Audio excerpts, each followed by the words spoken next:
किसान भाइयों, खरीफ मौसम की जो मुख्य फसल धान है, जो हमारे पूरे राज्य में की जाती है, तो धान की अगर रोपाई विधि की अगर बात करते हैं तो उसमें हम लोग नर्सरी तैयार करते हैं। तो नर्सरी तैयार हम लोग प्रभेद के आधार पे करते हैं। किसान भाइयों, धान में 3 प्रभेद होते हैं। एक तो हमारी आगात है, दूसरी मध्यम किस्म के होते हैं, तीसरे जो होते हैं लंबी अवधि के किस्म होते हैं। जैसे कि अगर लंबी अवधि की किस्म लेते हैं, जैसे कि MTU 7029, राजश्री, स्वर्ण सबवन, ये सब वैरायटी अगर वो ले रहे हैं तो उसकी नर्सरी 10 जून तक वो लगा लें। और अगर मध्य अवधि की किस्म लेते हैं, जैसे कि राजेंद्र कस्तूरी हो गया, राजेंद्र श्वेता हो गया और BPT 5204 हो गया, ये सब वैरायटी अगर ले रहे हैं तो इसका नर्सरी गिराने का समय 30 जून तक होता है। अगर छोटी अवधि की किस्म लेते हैं, जिसका अवधि मतलब 115 से 120 दिन में ही पर्याप्त हो जाता है, तो उसके लिए हम लोग जो वैरायटी चयन करते हैं, राजेंद्र भगवती ले सकते हैं, सहभागी ले सकते हैं, शुष्क सम्राट ले सकते हैं। तो ये किसान भाई अपना प्रभेद जो चयन करेंगे उसके ऊपर निर्भर करके अपना नर्सरी तैयार कर लें। दोमट और चिकनी दोमट मिट्टी धान की नर्सरी के लिए उपयुक्त होती है। नर्सरी लगाने के पहले खेत की 2 से 3 जुताई करके मिट्टी को समतल और भुरभुरा बना लेना चाहिए। वहीं खेत में पानी की निकासी के लिए उचित इंतजाम होना चाहिए। मई जून में प्रथम वर्षा के बाद नर्सरी के लिए चुने हुए खेत में पाटा चलाकर जमीन को समतल कर लेना चाहिए। पौध तैयार करने के लिए खेत में 2-3 सेंटीमीटर पानी भरकर 2-3 बार जुताई करें, ताकि मिट्टी लेह युक्त हो जाए तथा खरपतवार नष्ट हो जाए।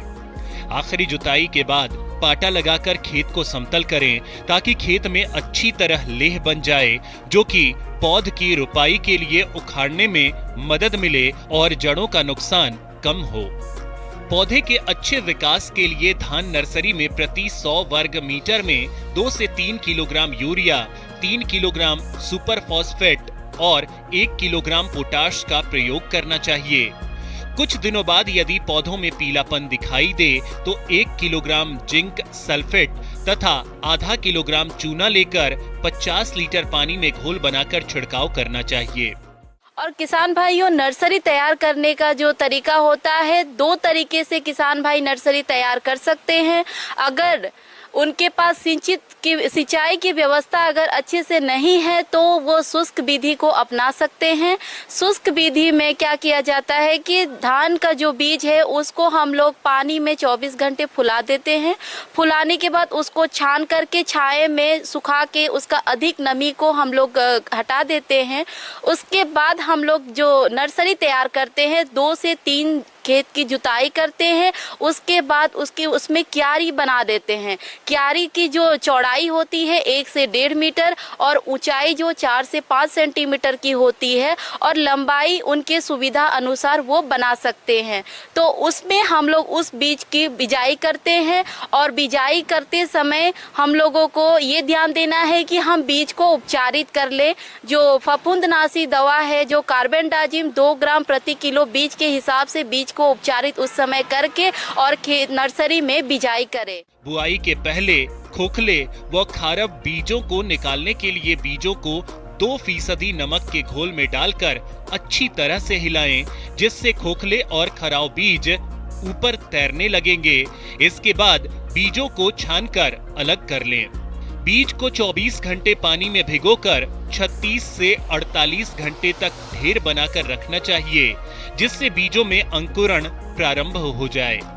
इन अंकुरित बीज को खेत में लेव लगाकर 2 सेंटीमीटर खड़े पानी में छिड़काव विधि से बोया जाना चाहिए।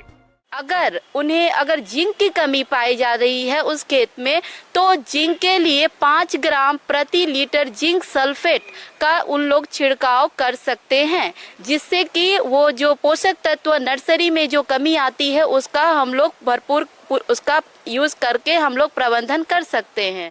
ये थी कुछ उपयोगी जानकारियां। अब लेते हैं एक छोटा सा ब्रेक। जल्द लौटेंगे और जानेंगे कार्यक्रम में आगे क्या है महत्वपूर्ण जानकारियां। बने रहिए हमारे साथ।